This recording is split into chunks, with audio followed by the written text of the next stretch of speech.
What is going on, everyone? My name is Andy. Welcome back to another FPL video. In this one, we're going to talk about Wildcard 26, some general thoughts around why you might want to use it, what the pros are, what the cons are, and then we'll take a look at the draft itself. So if you enjoyed the video, make sure to give it a like, hit that subscribe button if you haven't done so already, and let's get into it. All right, let's start with some general thoughts first of all. So why might you want to wildcard in game week 26? So it's going to be for FPL managers that have got a lot of players that are blanking in their team, and maybe also that injuries have crept up with them. And I think it's easy to sit there and say, well, we knew that game week 26 was going to be a blank weeks ago. You should have prepared for this. But lots of stuff's happened over the last couple of weeks where people have had to make transfers they weren't intending to do, or players have got injured and stuff like that. So you'll have to look at your own team and see how many hits it's going to take to sort your team out. For my team, for example, it only takes a -4 to get a full playing 11 out, but that does include Charlie Taylor as one of those 11 players, and he probably won't get anything. And the -4 would be for Jota and Darwin, to obviously a midfielder and a forward. That would give me 11 players, and then I would have Palmer, Doughty, and Connor Bradley on the bench. But it's also worth saying, it only takes me a -4 because I took a -4 last week in 25 to get Kevin De Bruyne. So it's not that I've planned so well, I'm only taking a 4-point hit. I also took a 4-point hit I wasn't intending to in game week 25. So you'll have to look at your own team and decide whether the wild card is worth it. It should allow you to save the free hit for later on in the season, because by wildcarding this week, you can plan for the double in 28 and the blank in game week 29 and pretty much cover both of those things without using a free hit. You could combine it, right? So you could wildcard in 26, ignore all those players that are definitely playing in 29 and just free hit as well. But I would personally prefer to save it until later on, just so that you haven't blown all your chips too early. Obviously, if you've got bench boost left as well, you could maybe think about using that at some point too, close to the wild card. You probably do have to remove most of your Man City players. So I've got Haaland, De Bruyne and Foden in my team, for example, and they play Bournemouth away in 26. So if they're all going to start that game, I'd like to keep hold of them. But for future planning, you probably can't do that. You could maybe keep one extra player alongside Haaland, but having that triple up is kind of tough, I think, for planning for future game weeks. And if you're worried about that, then maybe it's worth delaying the wild card a little bit later. If you're not bothered about it, then obviously carry on and use it. It also allows you, if you use the wildcard this week, to attack the Wolves fixture against Sheffield United at home. So you can have at least one attacker. You could even possibly go to 2 as well. And like I said, it allows you to prepare for double game week 28 and blank game week 29. The biggest downside, I think, to not using it in 27 instead is you've got no new info about those blanks in game week 29. So we know there's 3 fixtures on, which is Burnley versus Brentford, Fulham versus Spurs, and West Ham versus Aston Villa. But before game week 27, we will know exactly which other fixtures are going to be on as well. So any FA Cup upsets can be reacted to if you wildcard in 27. Now, I don't think it's a major concern for anyone looking to use the wildcard this week, because if you look at the odds for whether those other matches are going to be on, most of them are going to be off. I think the main one that people think could be on is Man United versus Sheffield United, if Nottingham Forest beat Man United in the FA Cup, which is possible. But all the other ones should be off. But we've been here before looking at the odds, and then a cup upset happens and it kind of changes things a little bit. So you could potentially get a little bit screwed over by wildcarding this week if kind of 1 or 2 games we're not expecting go into 29, because that's going to make it much easier for other people who haven't wildcarded to prepare for that, and they'll get to save their chips for later on. I would try not to worry about that too much, because ultimately your team either needs a wild card this week or it doesn't. And if you're sat there with kind of 6-7 players or more that are blanking, plus you've got some injuries as well, and there's other players you want to fix, it's probably worth just taking the points now and worrying about everything else later. But that's my biggest concern with wildcarding this week. And for me, it's a bit different because, like I said, it's only going to cost a -4 to get a full playing 11. And I'm willing to spend those 4 points to get that information in 27. You might not be in a position to do that. So as always, everyone's team is a little bit different. Your choices are going to be different to mine, to someone else, etc.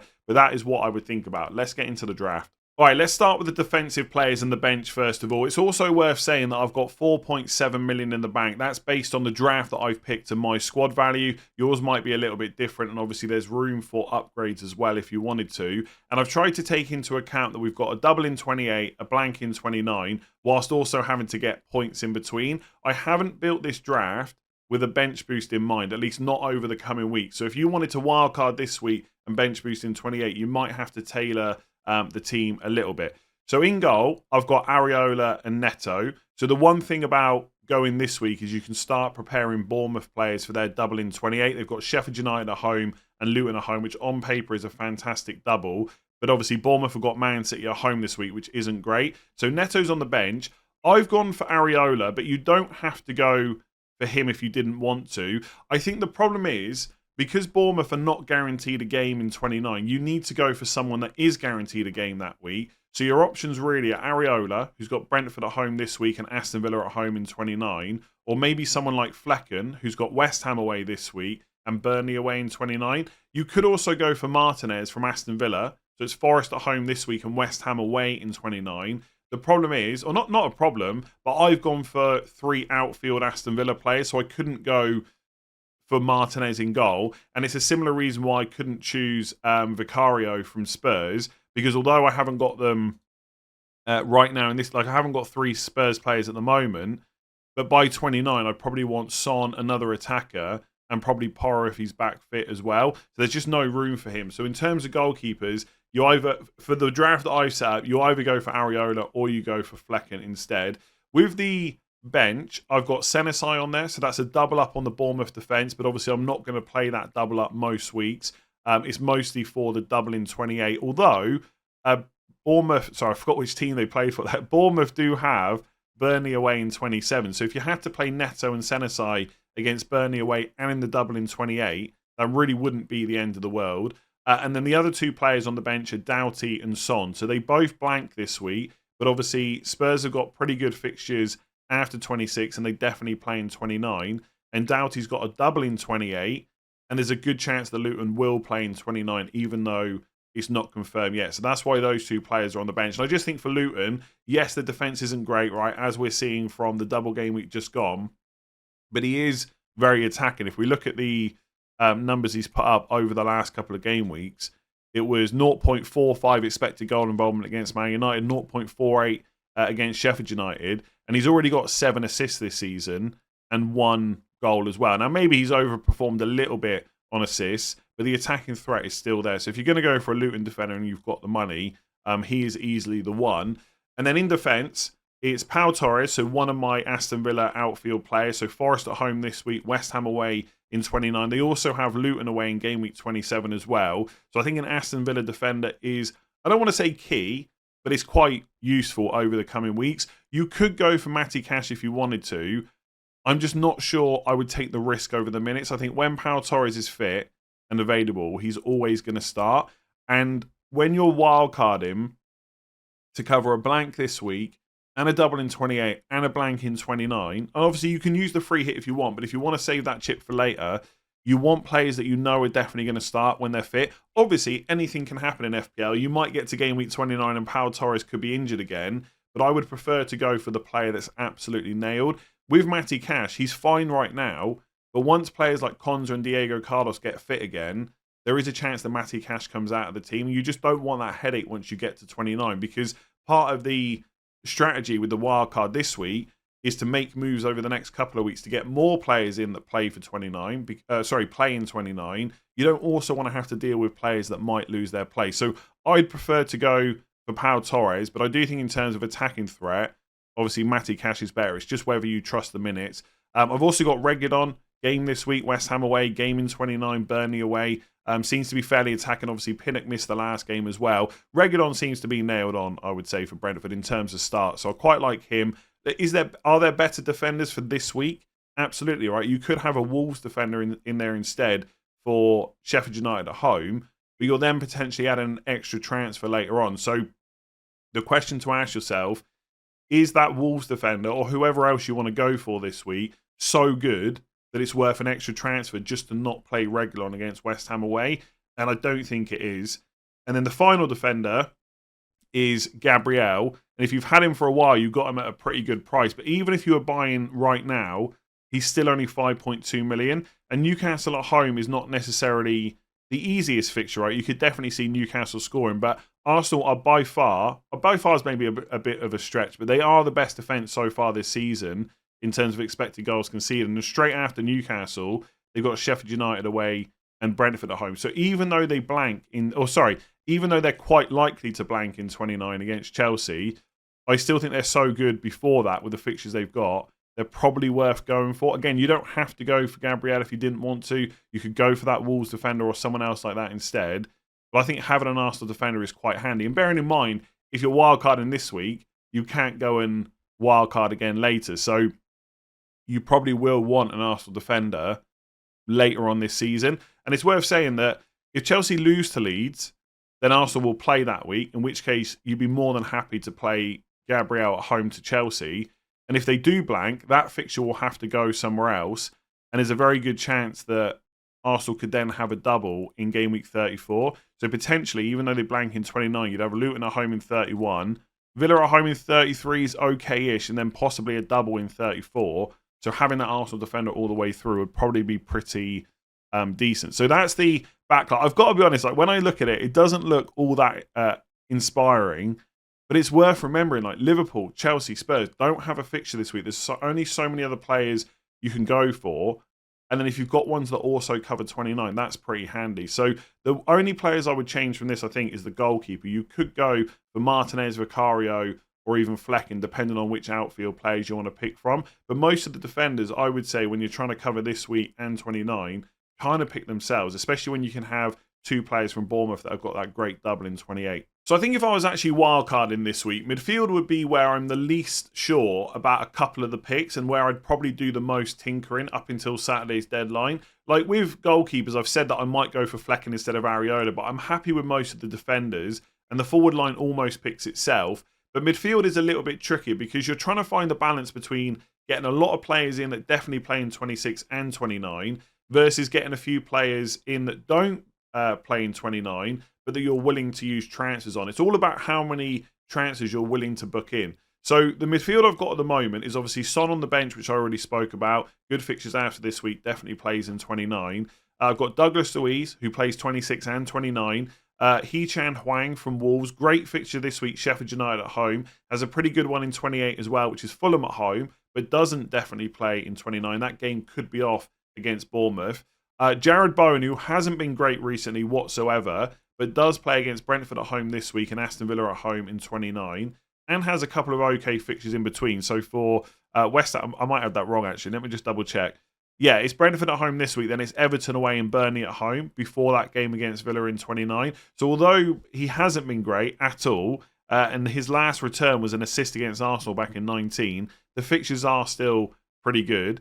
But I'll come on to Jared Bowen in a minute because I think that's one spot that I could definitely change. I've got Saka, who's been incredible recently, continues to have great underlying numbers, always starts, takes penalties too, and good fixtures for Arsenal as we spoke about with Gabriel. So that's the midfield four, right? Luiz, Hwang, Bowen and Saka with Son on the bench. Now, Luiz and Bowen could be other players, right? You could just look to bring in more players for 29 later on.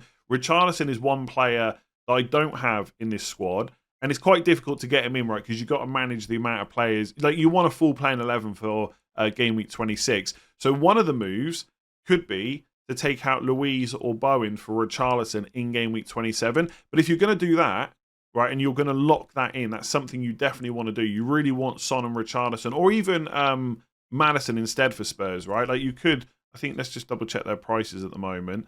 I think both of them are more than reasonable. Let me just get rid of this. So, yeah, Richarlison 7.1 and Maddison's 8 million. So either way, right, if you wanted to get a second Spurs attacker in alongside Son, you could transfer one of them in 27. Now, if you're going to do that, and that's locked in, then you don't need Jared Bowen against Brentford at home. You could just get a better player for game week 26 because you're going to take that player out in 27 anyway. Okay, so if we look at the fixtures for game week 26, you could go for Rashford, Fernandes, or Garnacho as a punt against Fulham at home. You could have that Man City attacker against Bournemouth away, like Kevin De Bruyne, Phil Foden, whoever you want to go for. You could have a second Wolves attacker. Maybe go for Neto and Hwang double up against Sheffield United at home. You could go for a second Arsenal midfielder against Newcastle at home. You take your pick, but instead of Bowen, you could go for one of those players and then switch them either to Jared Bowen down the line or to bring in a second Spurs attacker instead. You might just want to roll in game week 27 and make your transfers from 28 onwards, but that is an option to bring in someone else instead of just carrying Bowen all the way through. But obviously you're locking in a transfer, so you have to decide whether you want to do that. The other thing to consider is, look, I know most people don't want Man United players at the moment, but obviously Garnacho has done well. He's super cheap. They've got Fulham at home this week, and then if we just bring up Man United's other fixtures here, they have got, so Man City away in 27 is tough, but then it's Everton at home. And then if their game was on in 29, it's Sheffield United at home. And as I spoke about earlier, out of all the games that could potentially be off in 29, which aren't confirmed yet, Man United is probably the most likely to be on, because Forest beating Man United is not completely out of the question, especially when Nottingham Forest are the home team. So you could hedge your bets by going for a Man United midfielder in place of Bowen. And then before 27, you'll know whether Man United blank. And if they do, before they play Man City, you could swap to a Spurs midfielder. But if Man United's game is on against Sheffield United, you could just keep hold of them, and then you can kind of switch your plan. Either you don't bring in that Spurs player in 27, or you wait until later, or maybe you get rid of Douglas Luiz instead. So there's kind of a few different options. I think Jarrod Bowen is the one I'm least sure about in this entire team, because I think that could be someone else, and then you can move them on to a different player that plays in 29 later on. But I think Hwang is pretty obvious with Sheffield United at home. I think he's probably going to be on penalties without Cunha there. I don't think it's a guarantee, but it seems quite likely. And he does have the biggest goal threat, I would say, in that Wolves team. You could absolutely go for Pedro Neto instead. He's nailed on, great player. I just think he's more likely to get you an assist. That's it, really. That's why I prefer Hwang. And then Douglas Luiz. A lot of people are starting to talk about Leon Bailey instead. And I get it, because I think if he and Luiz had the same minutes, Leon Bailey's much more likely to get you an attack and return from open play. But let's not forget, Douglas Luiz is on penalties, right? So for the first time this season, I'm kind of arguing for Douglas Luiz instead of someone else. My main problem with Bailey is his minutes. Now, as lots of people pointed out on stream yesterday, he has had a lot of starts over the last kind of 10 to 15 games, right? Maybe the last 10 games. He's had a lot of starts. He only got 28 minutes against Newcastle. It was 25 against Brentford.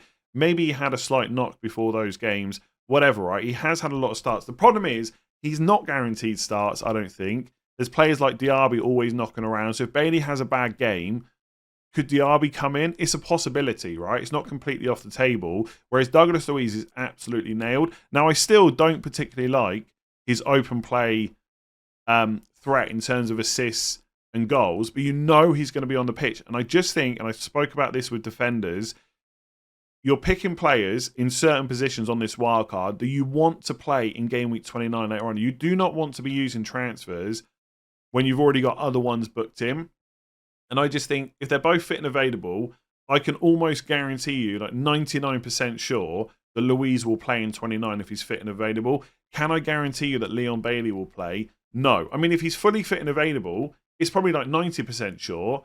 But I just think that gap in confidence means I would probably go for Luiz instead. But again, if you wanted to, you could go for a different player to Bowen. You could put like, Man United midfielder, second Arsenal midfielder, whatever it is, right? Man City player, and do the same for Luiz, and then just transfer them both out later on. It really depends how you set your team. You just want to try and make sure you've got enough players that you're happy with for the double in 28, and then also that you've got enough players in 29, and how many transfers are you willing to commit in between. I mean, I think it's perfectly reasonable if you didn't want Luiz and Bowen in your 26 wildcard and you just commit to taking a hit later on to sort it out. I think that's perfectly fine, right? Because most people who aren't wildcarding are going to take hits anyway. And I think given that we've got a blank to contend with this week and a double in 28 and a blank in 29, it is also reasonable to wildcard and still commit to a hit later. So they are the two positions I'm least sure about, Luiz and Bowen, because outside of penalties, I don't think Luiz is fantastic, and Bowen just hasn't been great recently, but they do have good fixtures all the way through from now until 29.